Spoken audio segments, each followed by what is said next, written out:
Okay, so if someone wants, after we finish or in the afternoon, I can finish what I was telling the last time. And there was someone trying to do the first exercise I gave. I think it's not around now. So ask me in the coffee break, now disappear.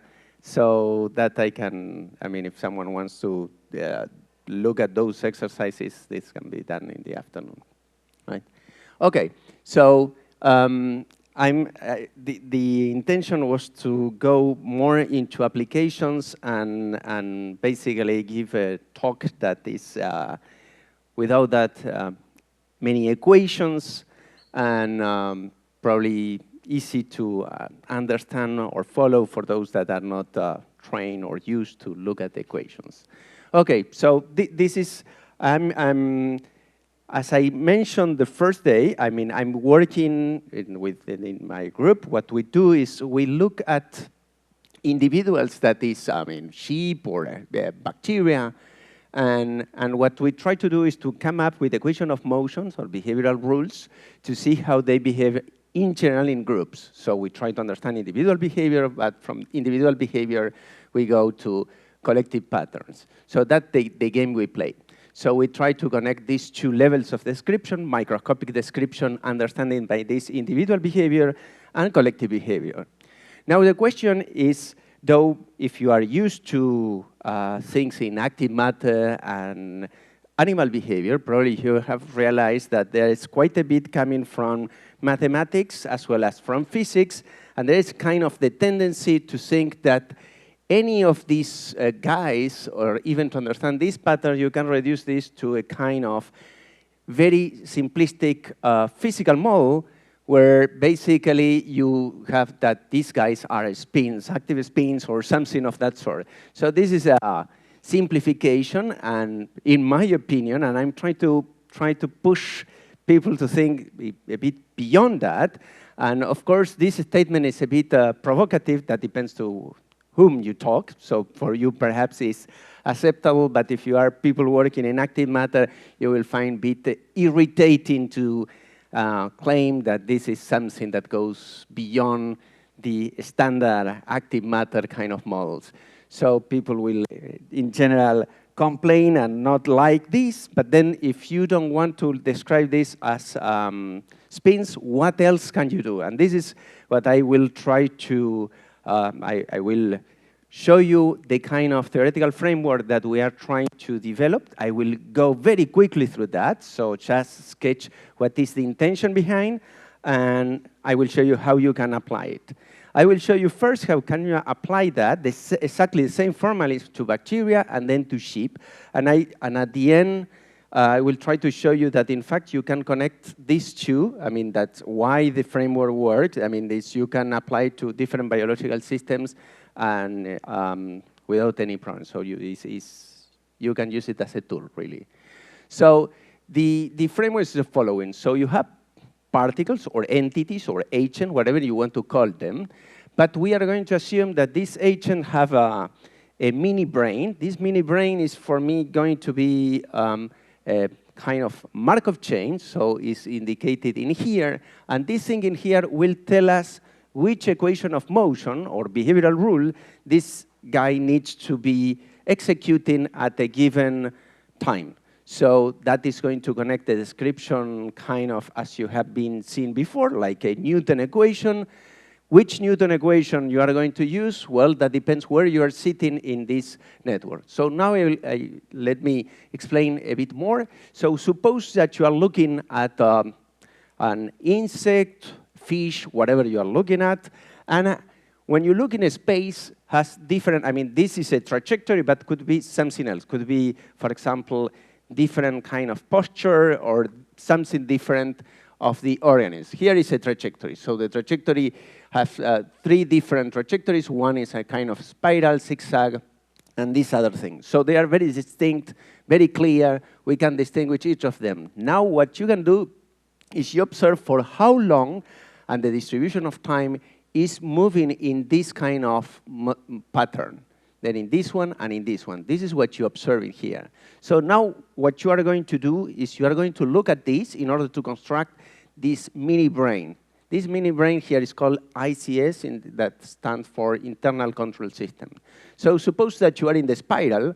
So now let's say that we use 4 nodes. Whenever you are in one of these black nodes, you are going to execute this equation of motion.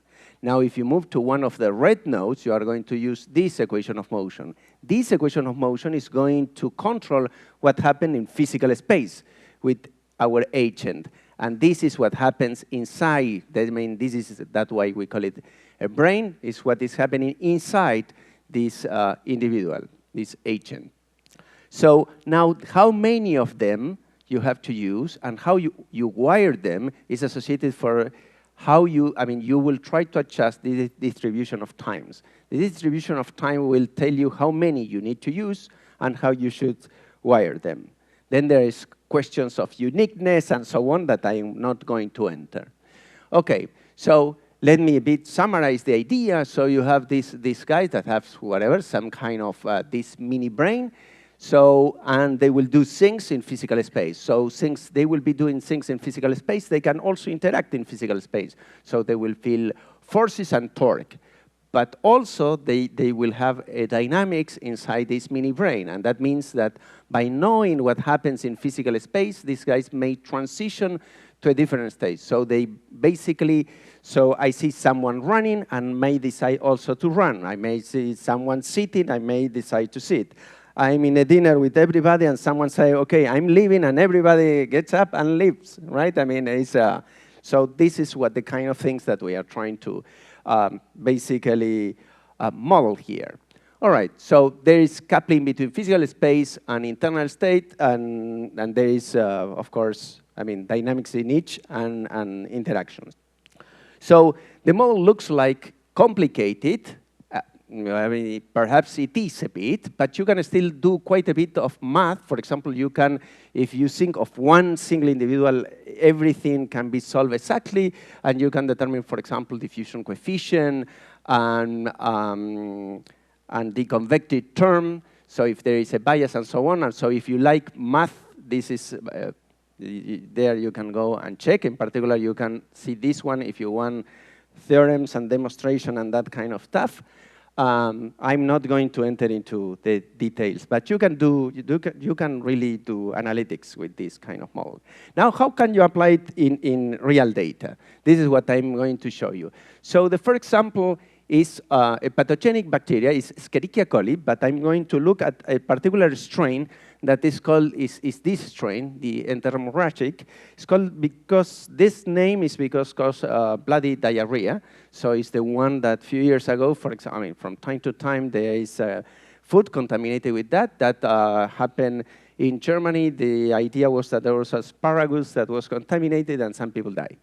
And then, so I don't know if you managed to see, can I switch off that? I mean, no, tell me.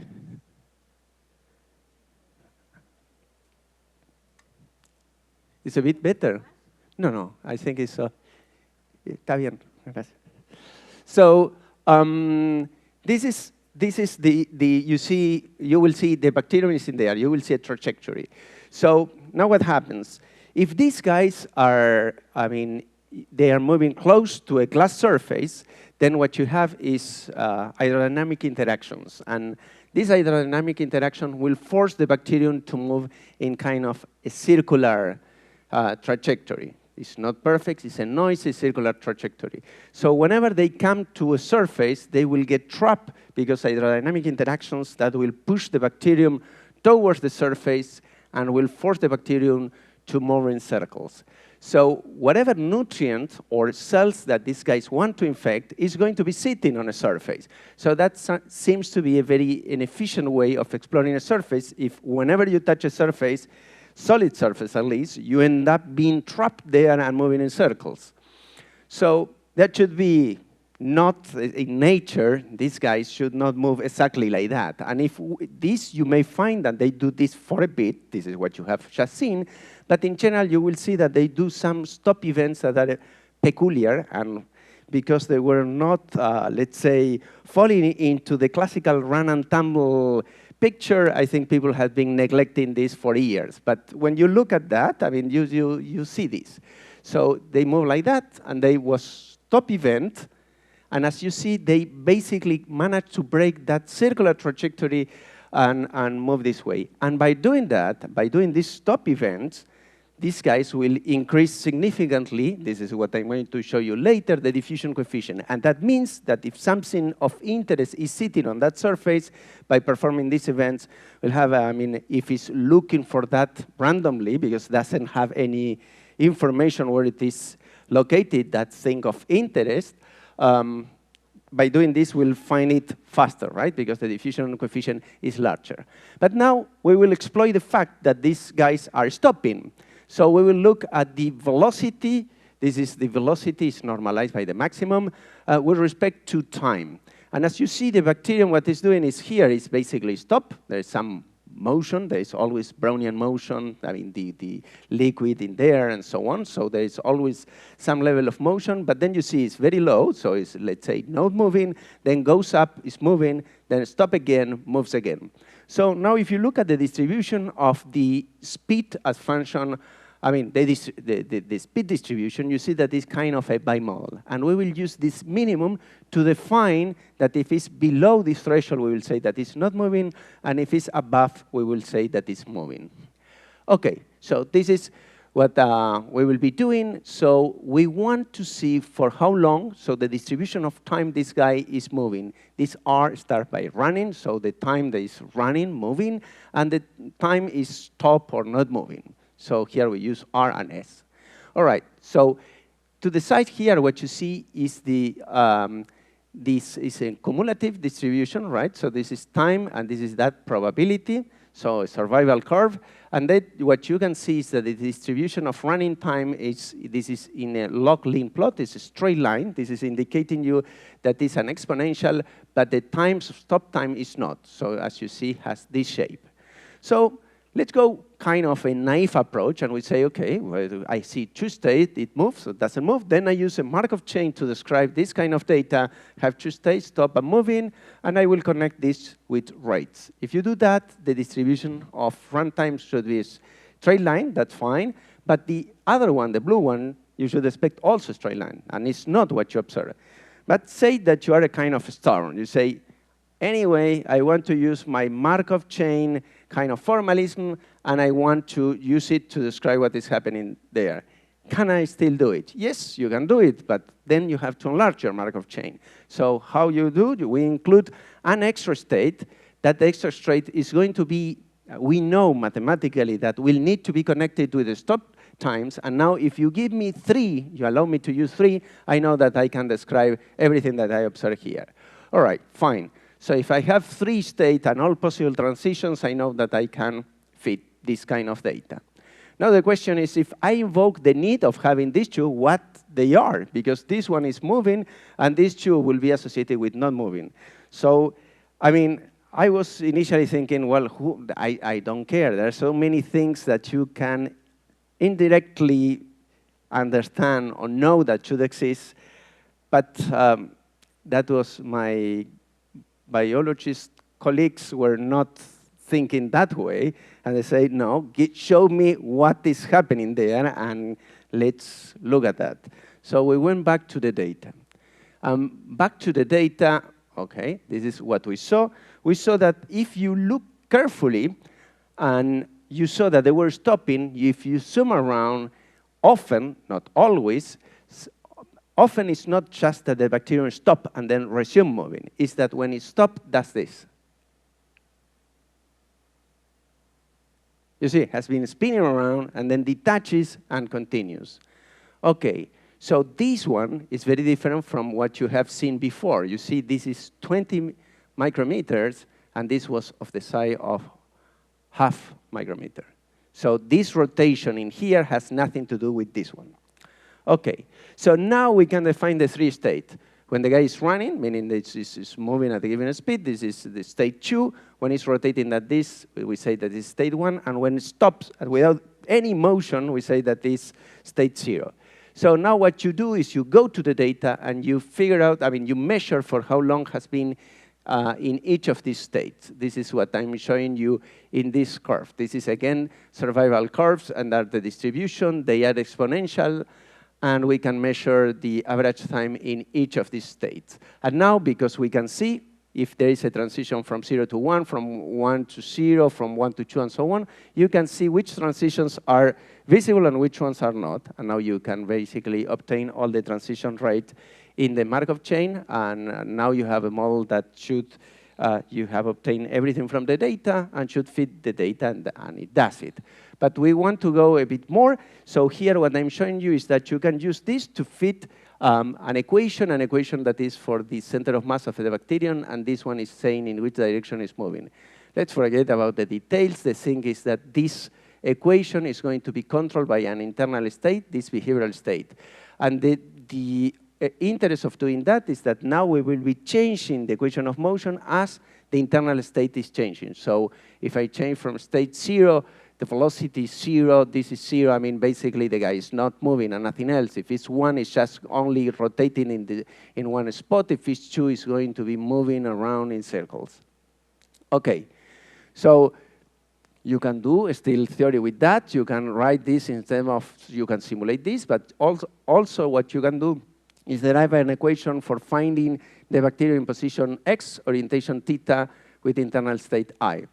So this take this kind of form. This is a forward Kolmogorov equation, it has integrals and all the thing, but this looks complicated, that can be solved. This is what I'm showing you here. So the diffusion coefficient now is going to depend on the transition rates and on the structure of the Markov chain, on how we have wired that Markov chain.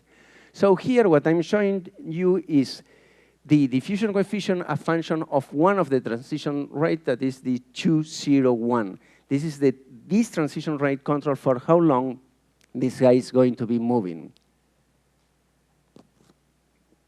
Okay, there are two limits that are easy to understand. One is this one. This is when the bacterium is not executing any stop. If that is happening, then it's this kind of noisy circular trajectories, and because they are noisy, there is a diffusion coefficient that is low, but this has this value. On the other extreme, you have, okay, this other side is when the bacterium K20 is too large, so whenever moves, very quickly stops, so most of the time is not moving, and that's the diffusion coefficient is very low. And as you see, there is an intermediate value that maximizes the diffusion coefficient, and this is what I moved before to the other slide, bit spoiler, that this is, when you go to the experiment and you measure, you see that the bacterium operates at the theoretical value that should maximize the diffusion coefficient. So we were like surprised, that was a good news, but then we went to other bacteria, different types, from other groups and so on, and we saw that all of them were kind of operating at the value that should maximize the diffusion coefficient. So there is, however, something to take into account. That is, this KST is a parameter that tell you, is controlled by the addition properties of the surface and the bacterium. And there's two extremes where you should, not always is good to stop.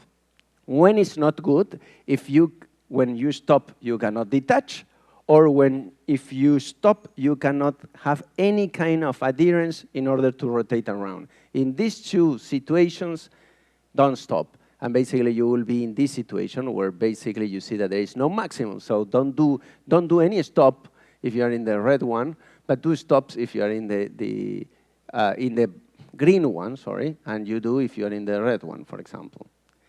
Okay.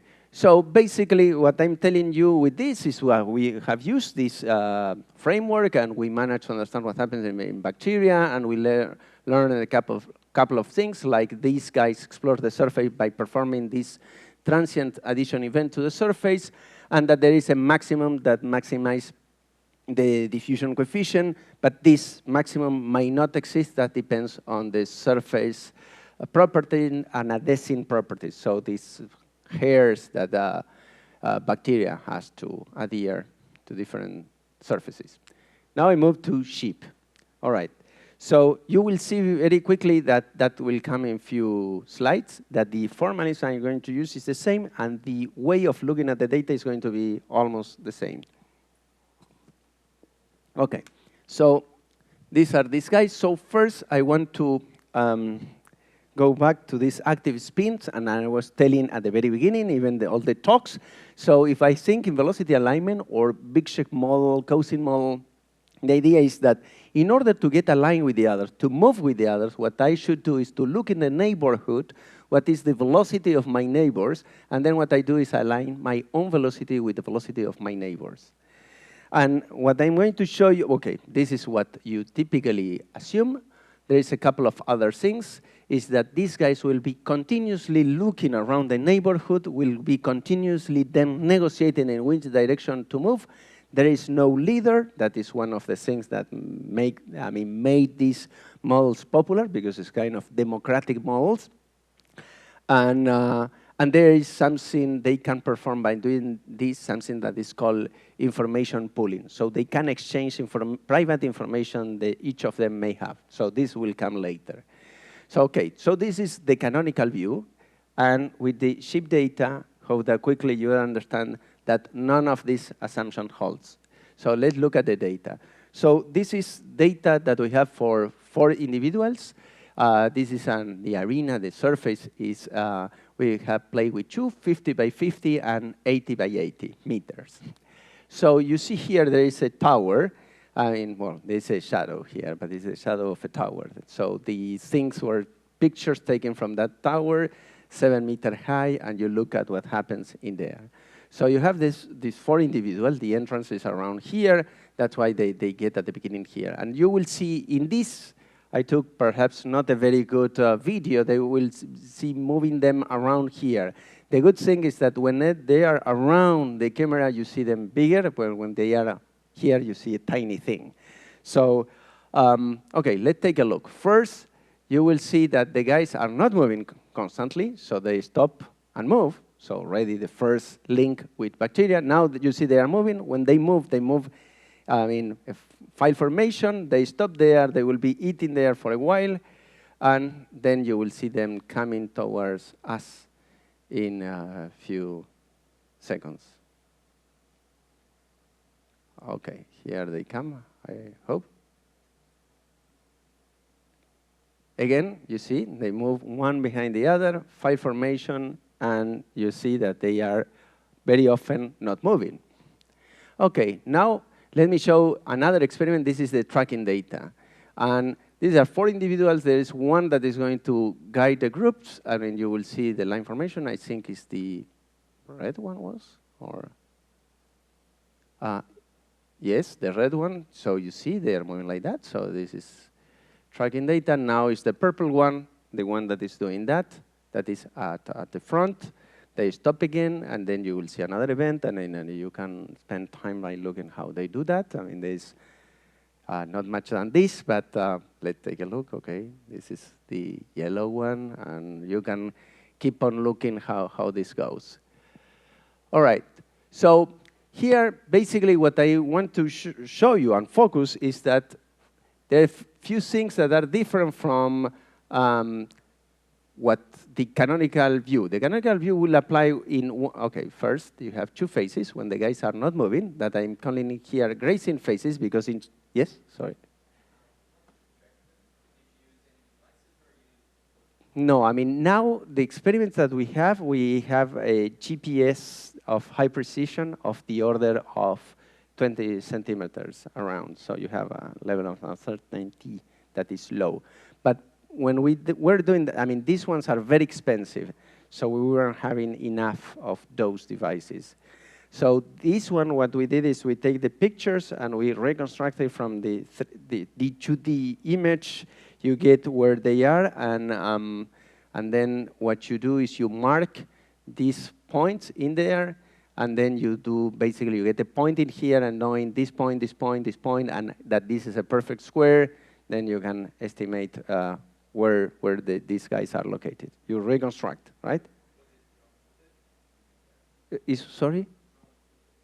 No, drones we try as well. If you go with drones, we try, but the problem is that this area, this is Salon de Provence in France, and it's quite windy. So when you get the drone, there's moving all the time, and you would need to correct it, and was way more, I mean, yes, you get the top view, but moves a lot. We also tried with the balloon. So the balloon was also a nightmare because you have to put strings from different points. We try with the corners. The balloon is there, but again, too many fluctuations. So again, it was not working. So now we get automatic tracking with the GPS. So by the end of the experiment, you get all the trajectories. But back then, and this experiment is, first you get the video. From the video, you get the trajectories. And you have from this perspective, not perfect top view. Okay. So you have two phases then. They stop, these grazing phases when they are not moving. And then you have these collective motion phases. And you have, there's grazing, moving, grazing, moving, grazing, moving, and so on, right?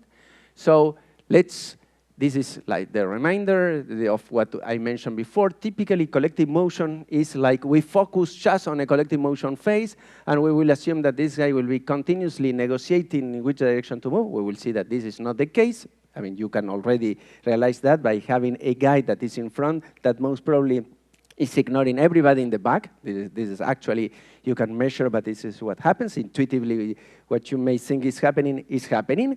And though there is a temporal leader, I mean, here there is no leader, but what you saw is that this a temporal leader, a guy that will be in front for a given period of time.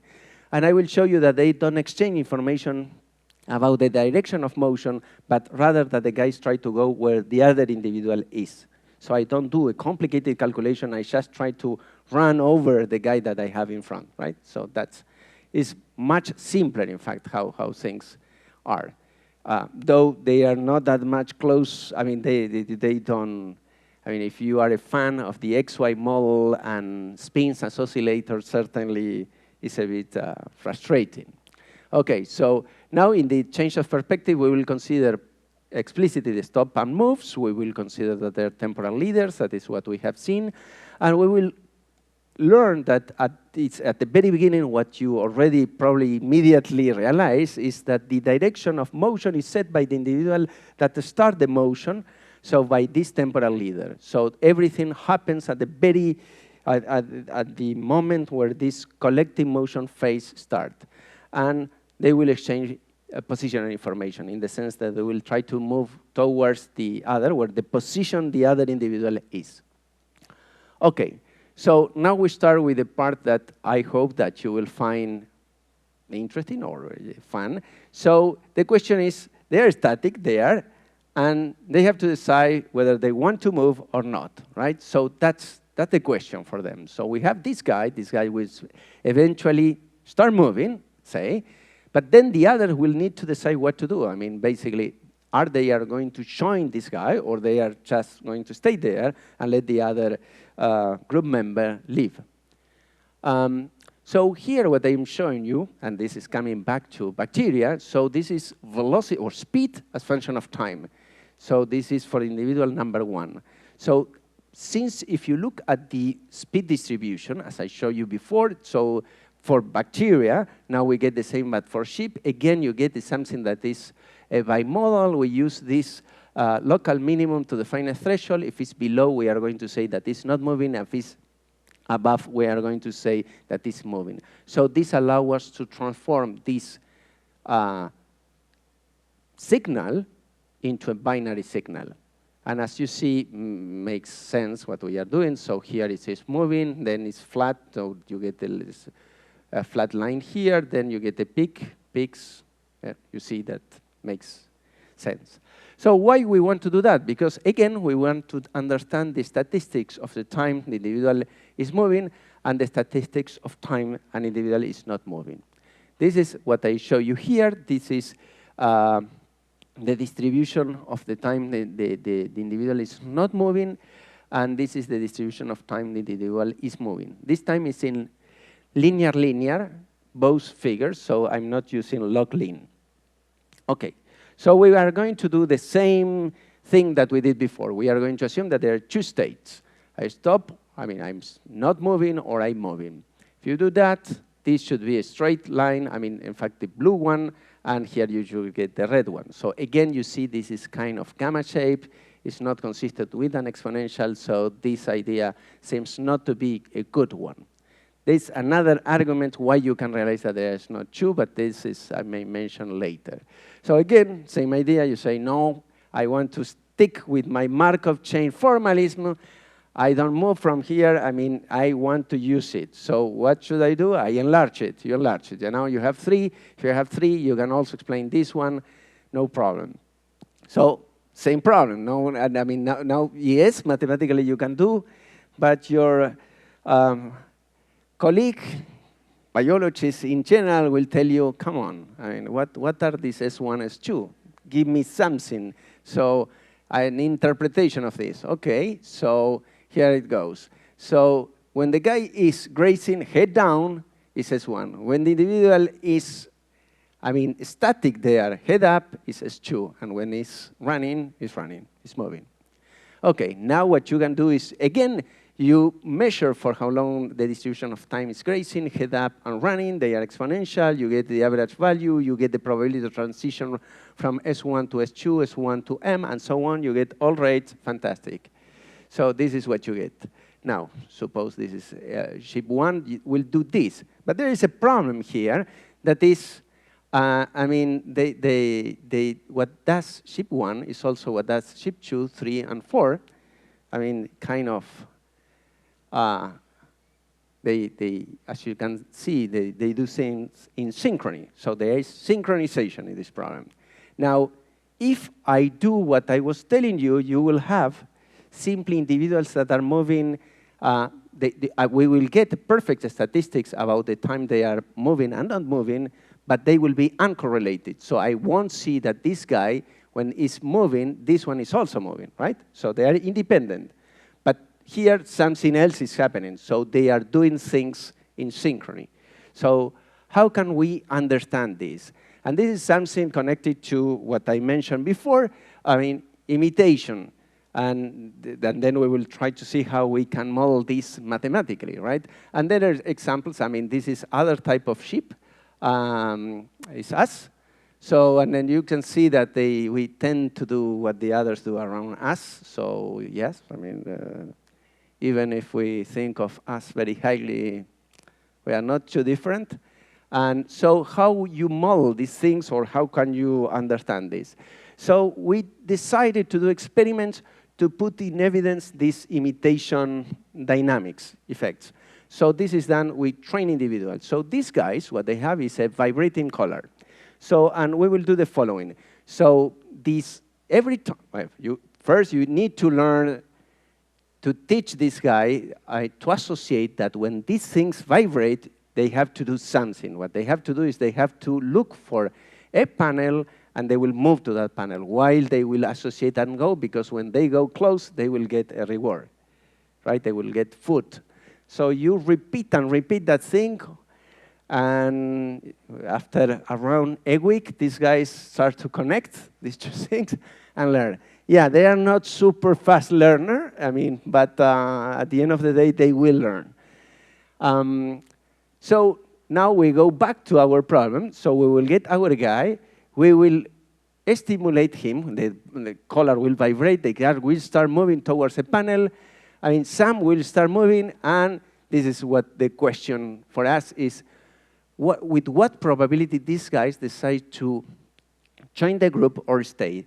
And this we will measure by measuring how quickly is the reaction of the guys, knowing that there's a number that are static and a guy that is moving. This is what we want to know. So let me show the experiment. And this is, yeah, you see the tracking is not fantastic. Well, the move is slow. It's running. You will see tracking around here.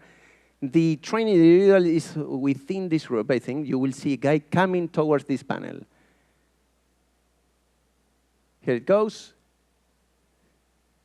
So And the color here is when we decided that we were following. So there was a transmission like a disease, right? Contaminating each other, I mean, imitating each other. So they went there, and that's it. So by doing these experiments, basically, we realized we managed to fit the data by thinking the following. The transition rate depends on how many individuals are in the state where you are. So everybody's static at the beginning. There is the target state where you want to go, like towards the panel or in motion. And then you have all the ones that move, I mean, started moving, are stimulating. So the more are in motion, the faster you will transition to motion if you have not done it yet. And all the ones that are in your own state are, I mean, producing an inhibition effect on you, which makes sense. Suppose, again, this is the example of you are in a table, there was a dinner, lunch, whatever, there is many people, so someone says, I go, I mean, and everybody may, at the moment, decide to also leave. But if you see that many are resistant, they don't want to do, you may say, okay, I stay with the others. So the more are in that state, typically you may decide to stay, except if it's only one person there, there's a table of 10, and one that decides to stay, most probably you want to stay with that person. Well, that depends. But so you got the idea. So the ones in your own state inhibits you, and the ones in the other state basically stimulate you. So it's a kind of excitation. Okay, now let's take a look to the data. Here, what you can see is this. These are the real data. So here the signal is not binary because we are getting all the 3 possible states that can go, right? It's S1, S2, or M, and here with the numbers 0, 1, and 2. And basically what you can see from this, I mean, let me basically anticipate a bit what is going to happen. Before, with those experiments, you can get an idea how transitions from imitation occur, but in there we had always one individual. The first individual was basically we were controlling. We triggered the motion of that. And in part in here, by doing this experiment, was to try to understand how spontaneous transition occurs. That we still don't know, right?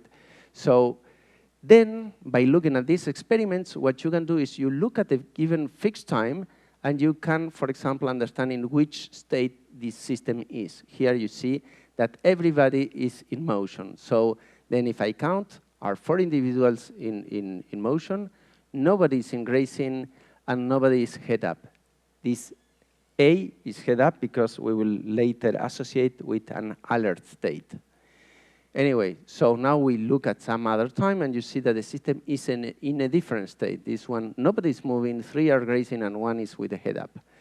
Having this type of information, you can basically build these kind of tables where you have sort of why this is 2 by 2, and you have 3 states, because we have conservation of sheep, right? So we have 4 individuals, so if I know 2 of these, I don't need to know the 3rd one, because conservation. See, if I see 4, 0, I know that this one has to be 0 as well, right? You understood. So having this, you can fill this kind of tables, and you can also make, I mean, a null hypothesis to realize what is going to happen if you would get it 4 independent individuals. This is what you can see in here. Okay, so now what we will be doing is focusing on what happens at the corners. Why that? Because this is where everybody is in one state, and now we need a spontaneous transition.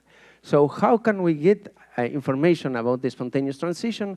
Well, we need to perform experiments with different group sizes. For example, here is not that very large. We have 2, 3, and 4.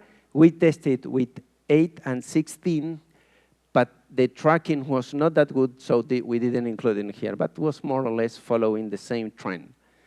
Anyway, so what you see here is that these transition rates are basically decreasing as you increase the group size, and this is what you are seeing here. So with this, basically, we learn that this spontaneous transition rate, which is this quantity here, is also, you have this effect, and that makes sense, if the spontaneous transition rate would be really spontaneous, then what would happen is the more individuals you have, the more prone you are, a group is prone to make a transition. So that would accelerate the system. So that doesn't happen. That means that the larger is the group, you have to divide this number by the size of the group, right? By an exponent if you want, but basically you have to decrease that transition rate, otherwise you will get an acceleration. The more you have, the more prone you are to transition. Okay, so by the way, this is a statistic that shows that in these transition rates, in particular from not moving to moving, or from grazing to moving, everybody has the same chance of acting as a leader. This is the statistic that shows us that they are equivalent. By the way, so I should add to the story, is that we are picking up females of around 1.5 years old, and so we have same age, same sex. If you mix up these things, this is no longer true. So, I mean, we are really trying to get a group that is more or less same, so that everybody will act this way. All right. So now that we know how these guys move and how they move in principle in synchrony and so on, we want to plug this to an equation of motion. And here I'm representing something very simple. I'm going to get the data and represent it in 1D. And this is when they are moving, they will be moving, and when they are not moving, they don't move. And we have the information head up and head down, and this is a comparison basically of how cohesive is the group and the displacement and these kind of things we can get from the model and from the data. But let's take a look for having fun. This is the experimental data represented in 1D, and this is the model. So let's go with the data. So head up, head down, and they move. So again, head down, head up. You see the dynamics of the head. This beautiful representation of sheep, very artistic from Luis, my student, that did this way. And here you have from the model, and you will see that you get something quite comparable. I mean, in terms of the statistics, it works pretty well.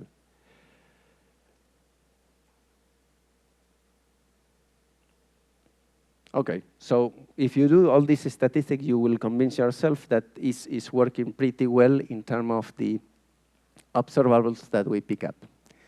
So now a comment I could not avoid going a bit into theory, but anyway. So now that was 4 sheep and we win 16. But now what you can do the following, you can say, imagine that I don't have 4, but I have 100 or 1,000 of them. And I want to go to an equation from that was of this, I will try to represent in this way, and basically go into more a dynamical system perspective. Here are the null clients and so on. Basically, you can show that the system behaves in this way.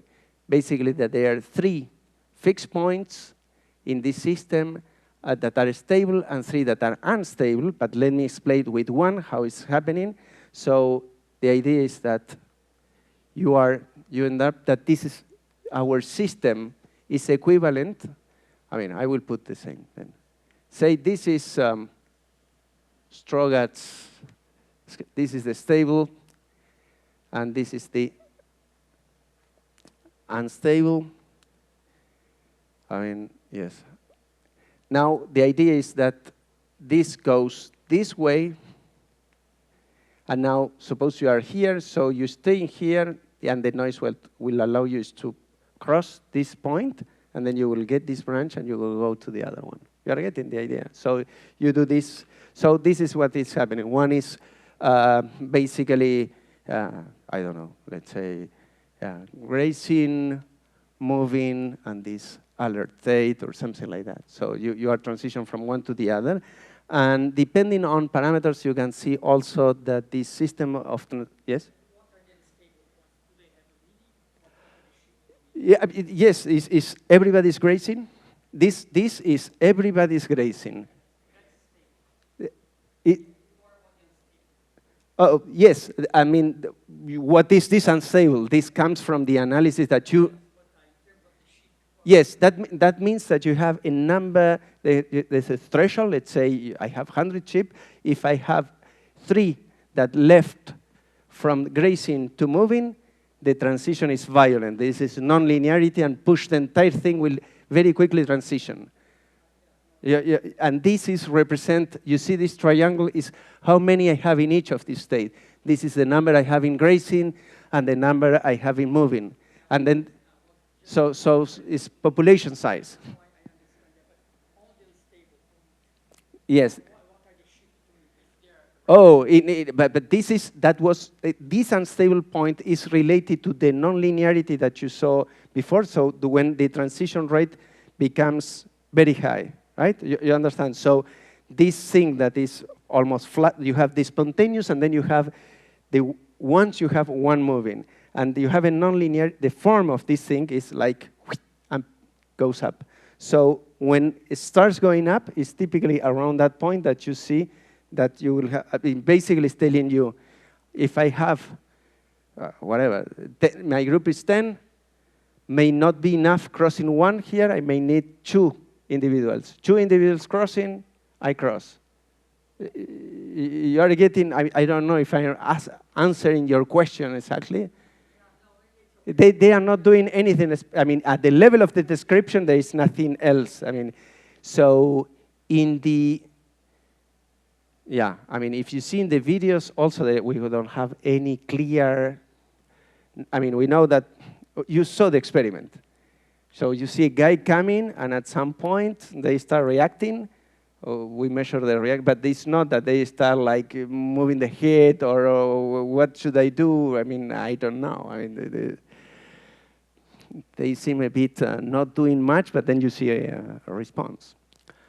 Okay, so, and I think what this kind of data can be also used to understand why is the advantage of living in a group for these guys.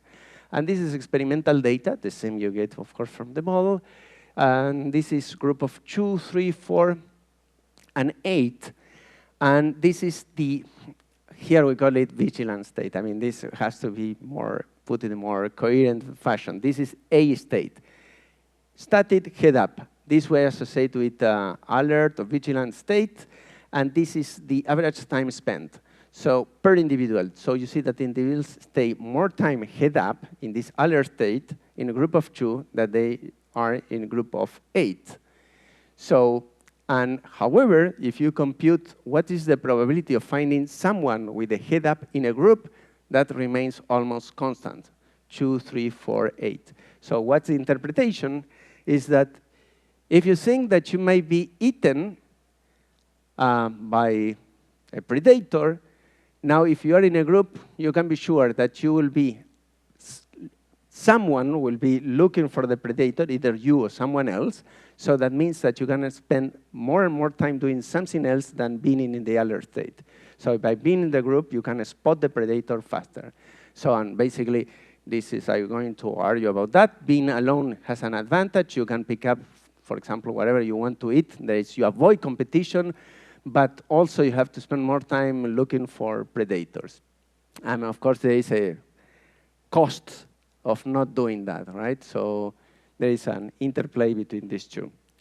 All right. So with this, I move to the other part. So now what I want to show you is what happens. So what, let me do a little break here. So what I show you with sheep and with this transition rate, first is that it's similar to what we were doing in the, the procedure, similar to what we were doing with bacteria. A main difference is that there is this imitation that is not present in bacteria, right? So imitation was in sheep, not in bacteria. So this collective, these things that transitions depend on the state of the other individuals. Now combining this, that leads you to kind of collective responses, and making this bigger in system size, you can see that this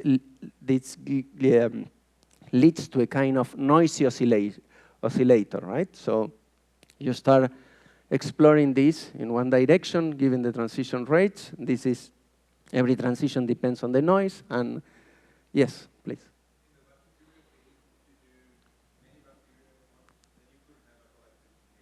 I mean, in the experiment that we were looking at, even though there are many, there was not much happening. But it's true, for example, that if they go where you have collective things, I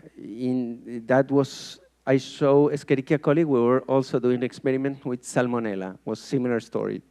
There were we put human cells and the bacteria moving around. So this guy had to find the human cell. So you put many of these bacteria, they seem to ignore each other, even if the density is relatively, I mean, not crazily large, but there's several swimming around. Now one comes and infects the cell. So in the case of Salmonella, it's going to get inside, and it's going to form a vesicle, and the bacterium is going to go inside. This guy have a system in which can manage the pH and so on, and can survive, and they will proliferate, and then you will get many here. When this happens, the cell will release, and even before that happens, there are signals that are being emitted from the cell that will start being produced, and will attract other bacteria. So here you see, there is a recruiting kind of mechanism, but yes, okay. I'm trying to show you, yeah, collective effects are there, but are of a very different kind from the ones that we are looking in sheep, right? Yeah. Yeah, sorry.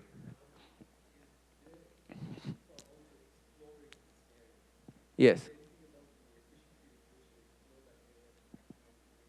Yeah, I mean, that we don't know, but it's a very interesting question. In fact, now we are doing two types of experiments. One, it goes to answer, one is with lambs, so we want to see what happens with baby sheep. And the other is putting on the field, and so it's relatively poor in grass, but we have spots where we have much richer grass. But not that easy to spot, and so on. And we wanted to check the time they get to find them with group of 2, 3, and 4, and so on. So that goes in that. And we suspect, yes, that probably plays a role, but with the model we play around, and the answer is yes, but it depends what you put as a signaling to indicate the others. I suppose one situation is how the others will know that if they go into an independent exploration, that you found something. And in animals, you have that they can emit noises, or something different could be there, right? Or simply, if the fact that it's static there may suggest that they found something and the others go. So there's all these unknowns and things that you have to decide. I mean, that's why you need to do the experiment. Otherwise, it's just... yeah, you can play around, but... All right, so here it is basically what happens as the group is in a collective motion phase. What I want to basically know from that, and what we will be seeing, is what is how the information flows. I mean, you can imagine how it's already flowing, but we will measure it, and which kind of information is being exchanged as they are in this collective motion phase. So basically, this was what we were seeing. So here we have the collective motion phase, but basically on the other side in the figure, basically we are concentrating on focusing on what happens when they move in file formation. So here we have the 4 individuals, and there are these 3 different options that we explore. Everybody can influence everybody. Now is one influence the one that is behind, and everybody that is behind you, and then it's one with just one arrow. So this is how I can wire these guys. And so what we measure here is how correlated is, let's say, individual 1 with individual 2, correlated in the velocity of motion. Basically, if this is individual, if I plot it, you will immediately realize what is going on. Let's say this is individual 1, And I will put it, okay, an individual 2. So now I want to see if a fluctuation in this arrow basically get a response in 2, and if a fluctuation in 2 get a reaction in 1. This was pretty obvious. If I put it in this way, what you think that is happening, 2 looks at 1, 1 doesn't look at 2. Of course, it's going to happen what you, but since people have been assuming that everything was reciprocal and basically not considering, assuming that there is no leader in the sense that a privileged direction in flowing from information and so on, we decided to measure it. But I mean, the outcome is what you could have expected. So then we explore different things, I mean, that can be exchanged. If it's the velocity or is really the position. So we have these options, this is in terms of equations, but then we said, what are you, I mean, this guy is responding more to the velocity of 1 or to the position of 1, basically. That's the idea. So, and this is the indication that is going to be the position. If it's the velocity, is what you are going to see, they will start moving together, but they don't form a file. If they do basically respond more to the position, basically, this is in models, but you will see that they always end up forming these files. So yes, it's the position.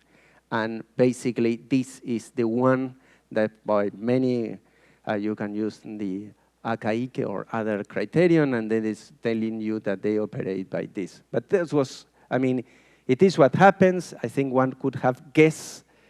If you look first at, if you first look at the experiment, this is what you have, you conclude. If you go with spins and so on, you may stick to the other picture. But yeah, I mean, the data suggests that things are much simpler and what one could imagine from the very beginning.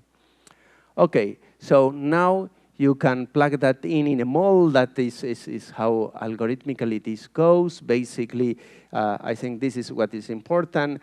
As the collective motion starts, what you do is you pick up, the group is going to decide who is the first, then you have the other part of the talk I was mentioning, who is the second in reacting, the third one, and the fourth one, this is going to be in which position you are in that line. And then you operate according to the position of the others, and after a while, the first one will stop and everybody will stop, right? And this is basically, there's model candidates that we rule out, but that are possible, that they're, I mean, they are, that is the following. I mean, basically, they follow with the vision cone. That is a model that we proposed some years ago. So this is more or less works a bit, but then we have situations where they clearly tell us that this model is not the one that we should be using, though we test it at the beginning. You will see immediately why, and the reason is that with this kind of models, these events happen. You lose agents easily. So anyway, so this is close, but doesn't work that well. So basically, you have to stick with this. You have to, this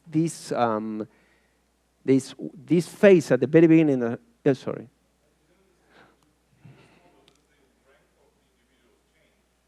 Yes, yes. But many people were saying, why don't you use your own model? I said, because it doesn't work. But then why doesn't work? Okay, we will show exactly the statistic why. And one is the one that you are saying. They can change, not exactly in the order. Then you can lose one individual. The correlations in collective motion phase are not completely uncorrelated with what happens in the experiment. I mean, there were several features, but there was this criticism was, can we still think of them as spins? You get the point, right?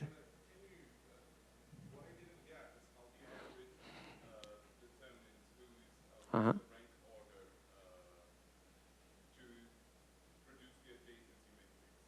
Uh-huh. Yes, is that?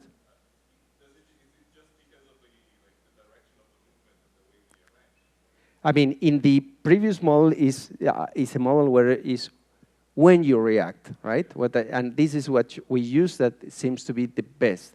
The other one has, I mean, it's all based on visual information. now you have, for example, a probability that someone of them start moving, and then I will move. But that means that the reaction is constrained to the ones that are in that vision cone. That means that if they were A, B, C, or these guys, suppose this one is at the front, when they stop, the next phase is likely that is this one, the one that is going to lead, or if it's this one that is going to lead, but it changed direction, will do it without moving with the other. There are a lot of problems where you see that doesn't coincide with what we observe. Are you getting what I'm trying to say, right? So you try to include into the decision based on pure visual information.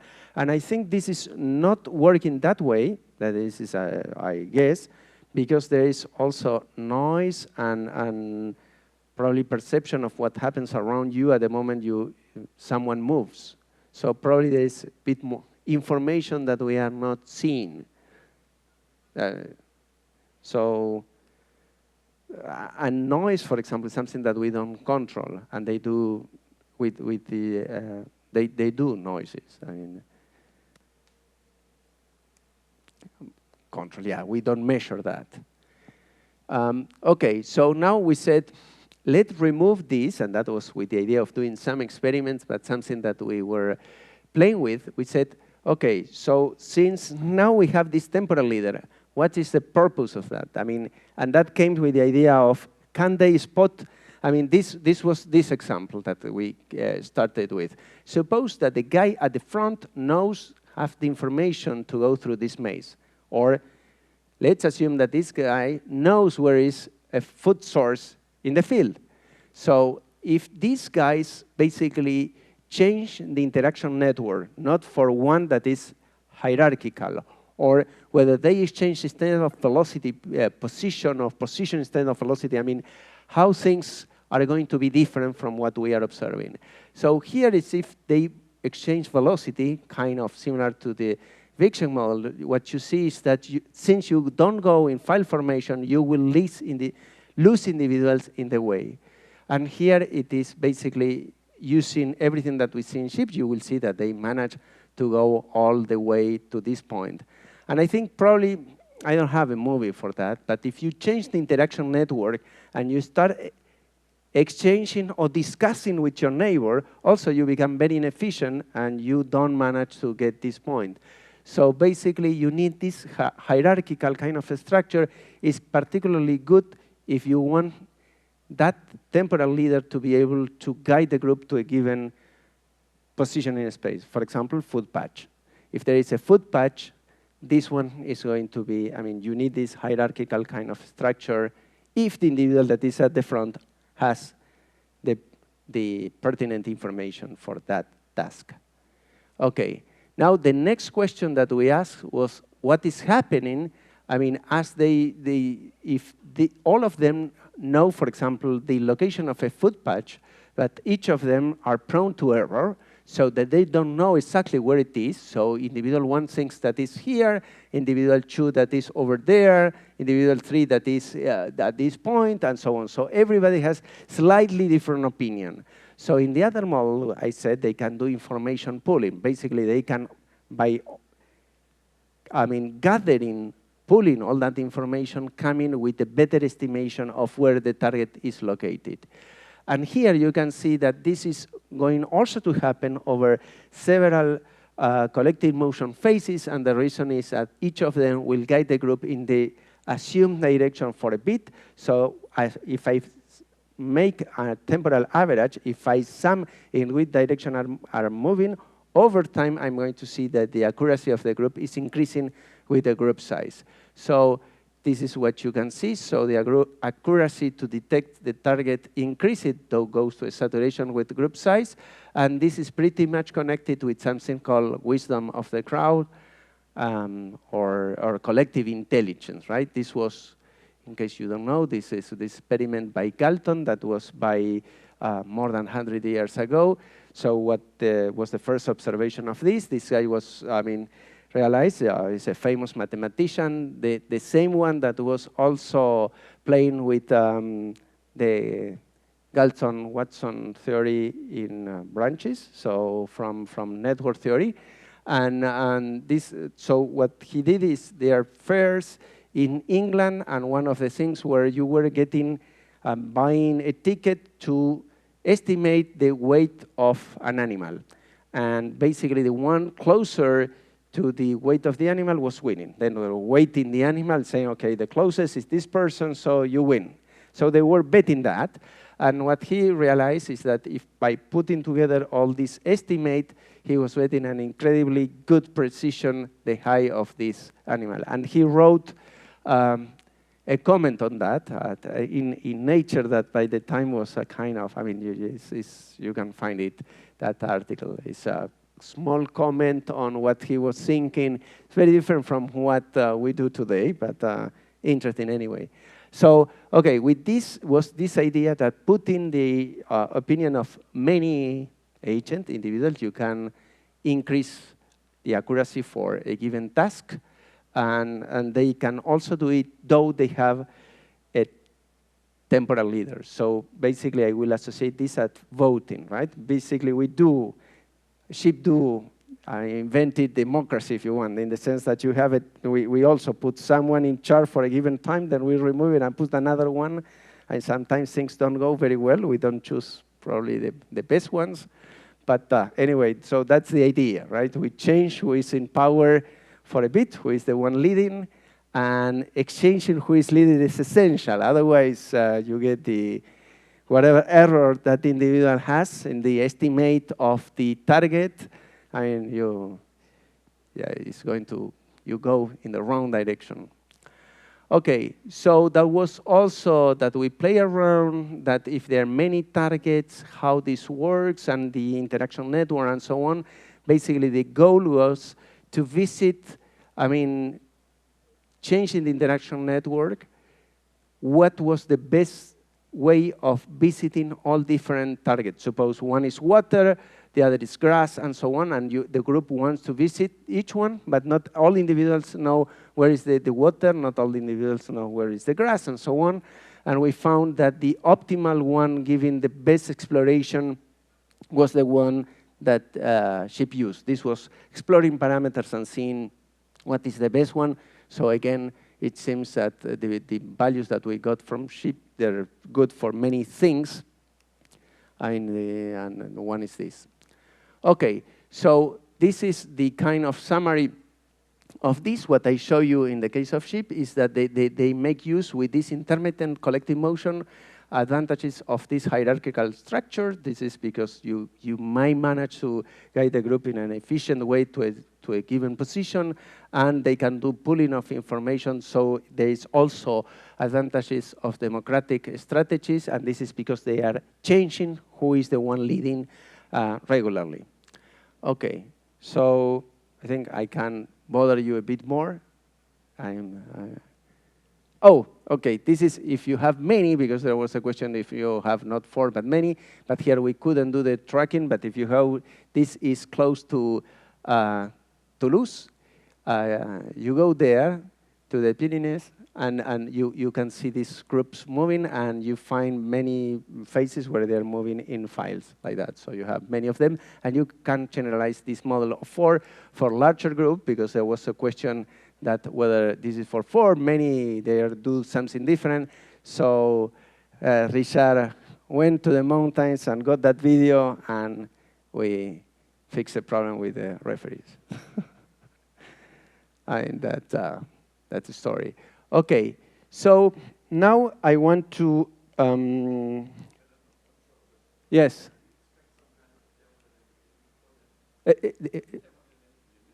Oh, yeah, we have not played that game theoretically yet, but yes, this is, yes, I mean, I surprised that you're asking that, but I agree. This is something that, what happens if you have 10 to the 23 sheep, right? We may need a larger planet, but yes, I agree. I'm not sure whether I mean, this is a suspicion from another model. I think they cannot get long-range order. I think it's not possible to get an infinitely large flock. Though in practice, I mean, as long as we don't get flocks of 10 to the 23 sheep, probably is useful, right? So, but yes, you are very right. We may be looking at finite size effects. Okay, so here I'm going to be looking at how cascades propagate, because at the very beginning, and now I go to a simplified model, but it came from thinking how this was happening in the group of sheep. We got the first individual that started moving and the others that started imitating. And then that came the idea, I mean, space should play a role somewhere. And so if the groups are very large, what is happening? So we were looking, I mean, I think I didn't put it. We got few experiments with group of 100. That was the largest that we can get. There you can see a kind of wave that expands, so someone moves and you see that the closest individuals are the ones that respond to the trained individual. But that was not enough, the statistics and the arena was too small, so we said, okay, let's forget it, let's play the theoretical game, and if one day we get 10 to the 23 sheep, we play again this game. I mean, and this is basically what I'm going to show you. So this I stands for inactive and A for active. So basically, active will be moving and the inactive is not moving. And we will start from basically, here I'm starting from a lattice, then I will go from a line, and we will basically excite the guys that are at the front and see what is the response in the group. So this is, for those that know, pretty much related to directed percolation and so on. So we transition, phase transitions with an absorbing phase. So this is what you see. The guys go, and they start convincing some, pushing some of the others that were transitioning, and this is what we want to understand. This is 2D. Each of them is doing, basically following a Vic-like model. Without Vic-like, it's a Vic. So, and so on. So I said, looks great, but let's make it simpler so that we can, since it's a model, we want to do some calculations and understand a bit more.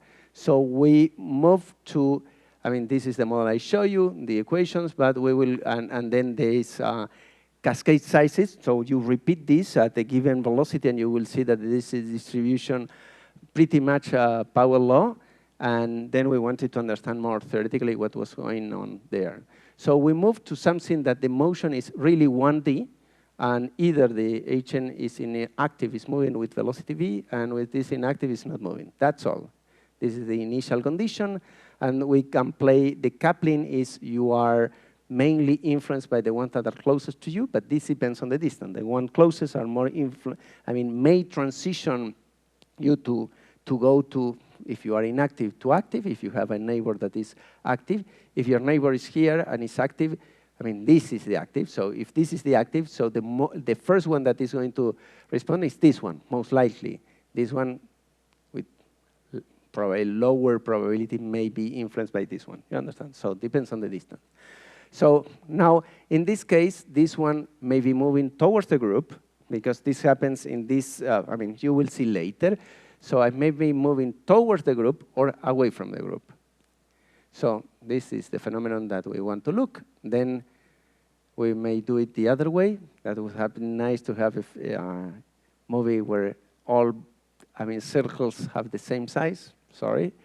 So this is propagating in the other direction. However, so notice on this, the velocity, this is positive, this is v, the wave, the color goes this way, and the individual also goes in the same way. Oh, in the other one, the individual is moving that way, but the information, the color, keeps on moving in the same direction, right? So, okay, so first question, since this is a chemograph, this is space and this is time, the colors indicate you where you are in the active or inactive phase. And as you can see, there is a propagation, and we want to see that propagation, how much depends on the speed. And in order to do that, what you can do is you can constrain your model and going into equations where you have the density in position X of inactive and the density of active. The active are moving, so we can go into the detail how you derive this, but this is coming close to what I was saying about the Fokker-Planck equation, so you can write things this way.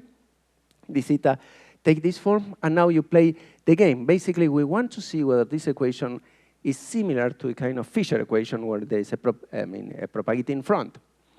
And this is what I'm going to show you. This is when the agents basically are moving very slowly. So you see, this is agent base, and this is the PD that I show you. So, this is one situation, and this is the other. So if the speed is too fast, what is going to happen is that the individual that is active will manage to go, let's take a look, perhaps it becomes clear. So this is the number, this is the individual that gets active. The individual penetrates inside the group and is leaving many others behind, and only then start to recruit individuals, and then you get the wave that starts, right? And the other image, what you see, is the individuals that remain in a state, in the inactive state. So why the interest of that? Because if you think that this individual is responding, for example, for a predator, if there's something called Hamilton selfish theory. Is not the same Hamilton that you may be thinking of, but the idea is that in this group, they respond by basically trying to hide from danger by getting inside the group.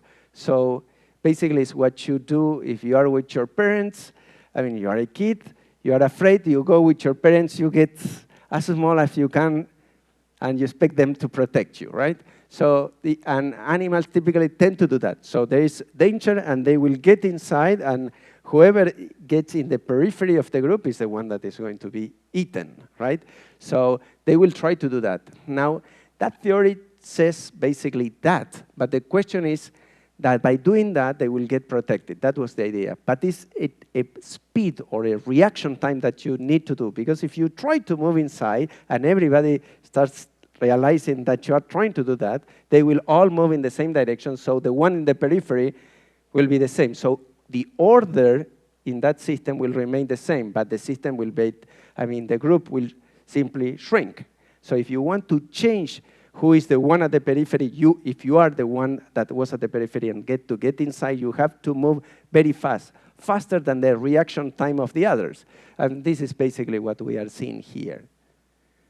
So, and this is the same from the PD. So all this we can get from there, and we can measure, and we find a linear relationship. I think I skipped, okay.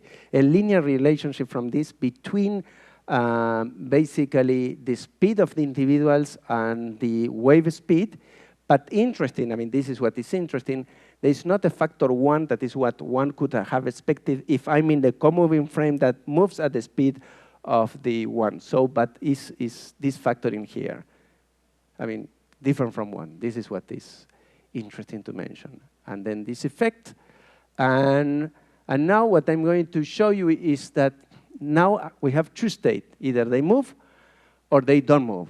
And now if this is inactive and this is active, what could happen is that this guy can start moving and eventually be too far away that this one is going to get inactive forever. However, think of this. If I put this at any distance, whatever you want as distance, and I wait long enough, if this guy is not moving, we'll always manage to convince this one. So the fact that there is really the possibility for this one of remaining inactive is because this one is moving and comes from the solution of this equation I'm showing you here. You can prove it. There is no problem. But in order to make sure that this one exists a probability different from 0, that this individual that is inactive remains inactive to t to infinity, really A has to be moving. Now, this is the interesting thing. In which other problem we know that this happens, that this one is if someone is in a given state, can remain in that state forever, even though can be contaminated by this one, and is in this one.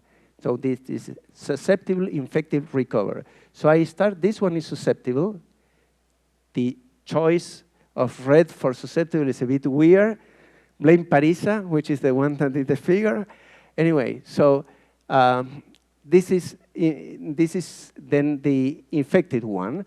And could happen that if in the infected transition to R, this one, the R remains there, right? I don't know if you know the model, but this one will remain in R forever, but one is in R cannot contaminate this one. So this is going to be our state to T to infinity in this case. So now if you solve the equation for this one, you get exactly the same expression that this one. So it's exactly the same, and it turns out that in 1D you can do a mapping one-to-one between an active model of 2 state with a model with 3 state, but this one is static, right? You understood? I put a file, I mean, a chain of agents. They are static. Here I put 3 states. This is what I'm showing with SIR. I obtain the same statistics that I obtain with this one, where everybody, when it gets activated, start moving. You understood? So I can do the mapping from one into the other. Now, the thing is the following. In 1D, I mean, this is in here, I can show, I mean, one can show that in this system, the cascades in 1D will always be of exponentially distributed, so, and finite size, right? So, strictly speaking, this system in 1D is not critical. Critical in the sense that the cascade sizes of activation, rather than being exponential, I want that to be a power law. But the SIR in 2D is one of the canonical models that we study for criticality. So then we said, that came the idea. Let's look at what happens with exactly our system in 2D. Now, in 2D, we cannot do exact mapping. So we didn't know if that was going to work because, I mean, you can do partially the mapping, but there is a complication of the motion and the topology, anything. I mean, there are details that don't allow you to make the one-to-one mapping. Now, we tested numerically, and this is what happens. This is, I mean, close to the, what you are going to see is the critical parameter. Now, same thing, but now same parameters. It's another realization, and this one you will get a much larger flock. And if you look at the statistics of these guys, you will get a power law. This is what I show you here. So you get around the slope. This is the fraction of active individuals as function of the velocity they move. So there is a critical velocity at which everybody is moving in here. And then there is another one that, I mean, the velocity is negative because I'm moving away. Because if I move towards the group, I will always make sure that there is a propagation because I'm moving towards the group and I'm always going to encounter someone.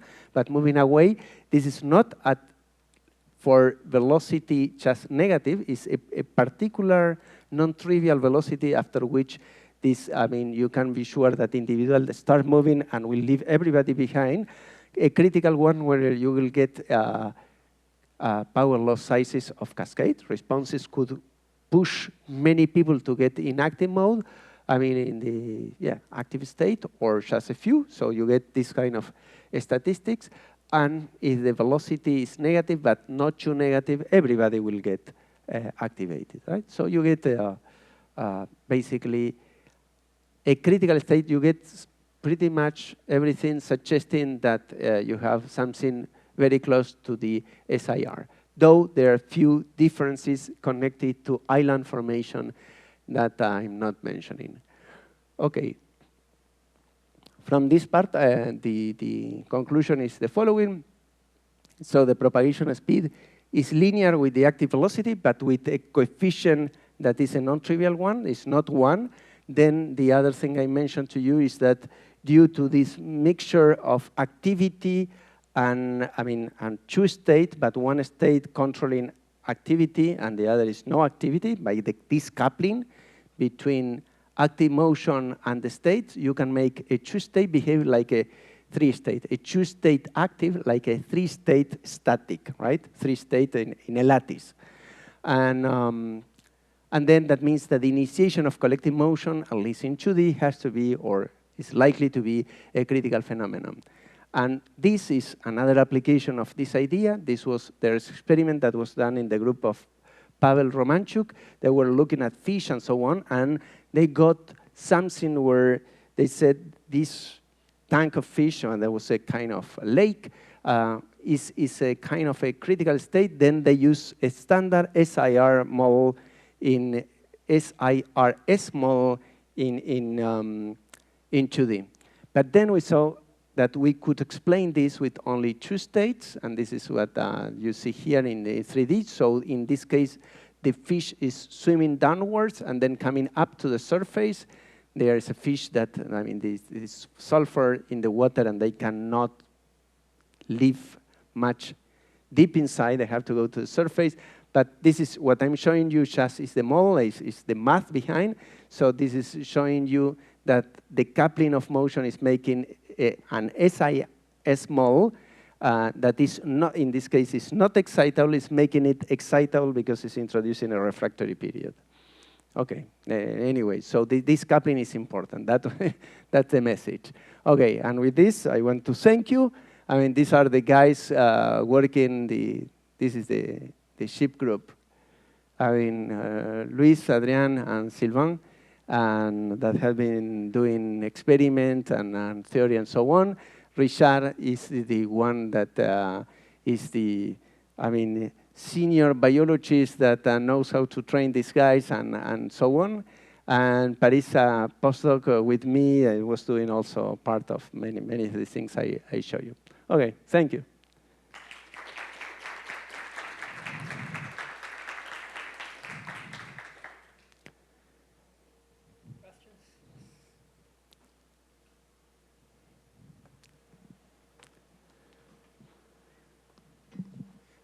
Thanks for the very nice talk. I was thinking, because you told about democracy, and in human decisions, usually we have problems, a lot of problems, but one of the problems is the asymmetry of information. So I was thinking, have you done an experiment considering the initial conditions with asymmetry of information? Because you did the spontaneous one, and after you did with that ringing, but for one ship. But for example, if I put two sheep, one for each side, what should happen? Yeah, I mean, that could, yes, yes, we were thinking of doing that kind of experiment. We did it in model. In the model can lead to group splitting, and that depends on parameters. There are parameters where you can ensure that there is not going to be group splitting, so the group is going to remain cohesive, and parameters at which you start observing group splitting. And the idea was to perform experiments exactly with, as you said, two trained individuals and two panels. This is, I mean, if you give me a bit money, I mean, I need still the project, the grant for doing that. We have not managed to get the money still, but I mean, I'm open to offers if you. That was exactly that's what we want to check. Yes. Other questions? There.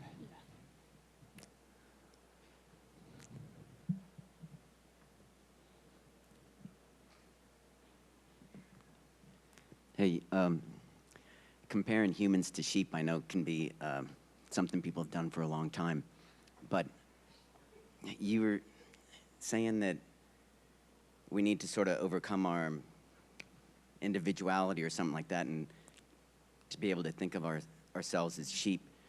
But I think part of that, like Latour says, you got to have that symmetry. Like, not only do we need to be like, okay, we can think of ourselves as sheep, but we also have to be able to grant that sort of agency to sheep also. Like, do you in any way take account for like social hierarchies or family dynamics or anything that happens inside your flock of sheep?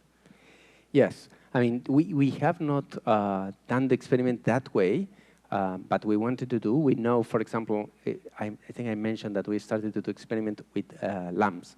And one of the experiments was to see what happens when you mix the baby sheep with the mothers. And of course, you see that they respond particularly. I mean, that breaks the symmetry, right? Because in the group, there is babies and adults, and the babies will respond mainly to the, I mean, we introduce social structure, very basic one, right? I mean, you could put if there is the male, and depends on which group of sheep, there may be one that is dominant and so on. Yes, that is going to change dramatically the entire thing. For example, we know that if there is something that, and there is also some study by Peshkin and another person, I mean, with baboons, and is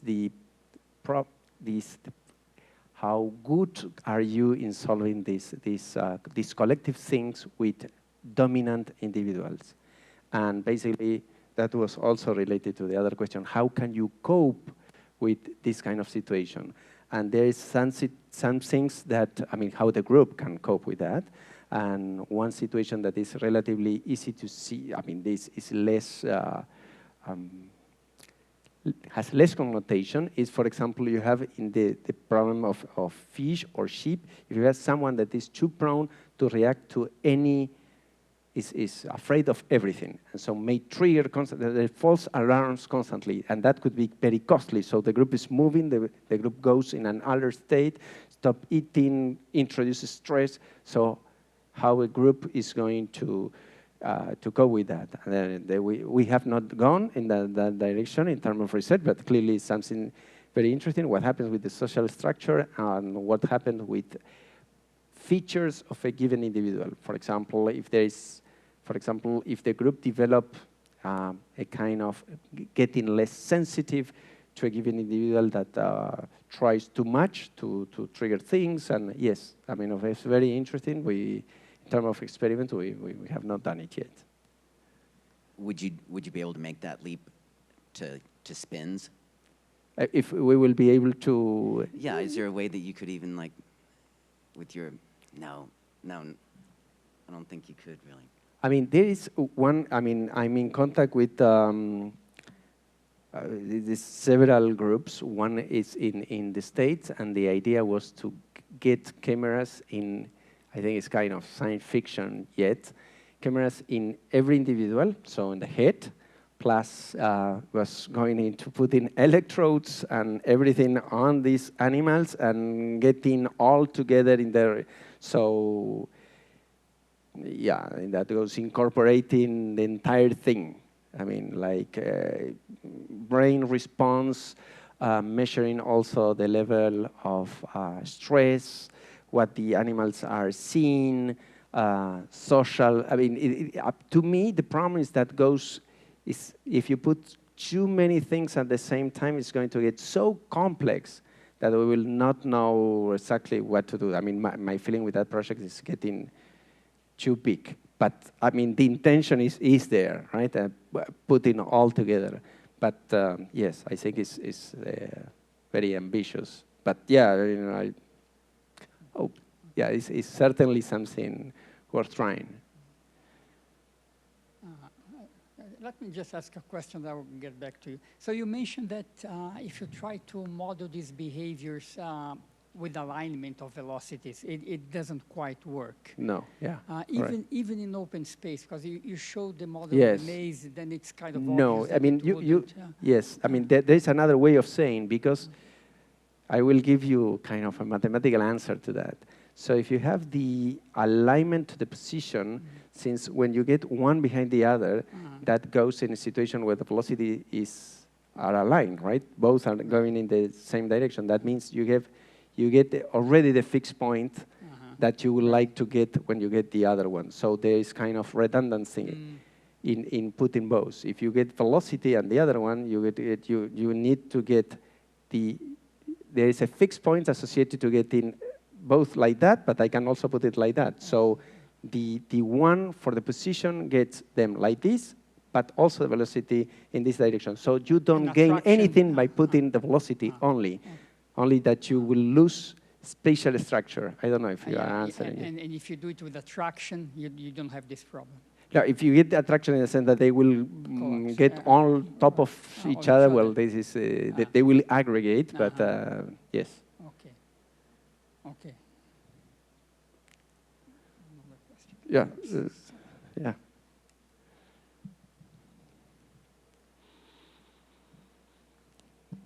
Thank you for the talk. I think my question is related to another question that was made by you before, which is you are, with sheep, you're looking to a more simpler behavioral state, tree behavioral state you're saying. But if you have a different animal or per se or any organism you want to use this, you could have n types of states, of behavior states you Sure. want to measure it.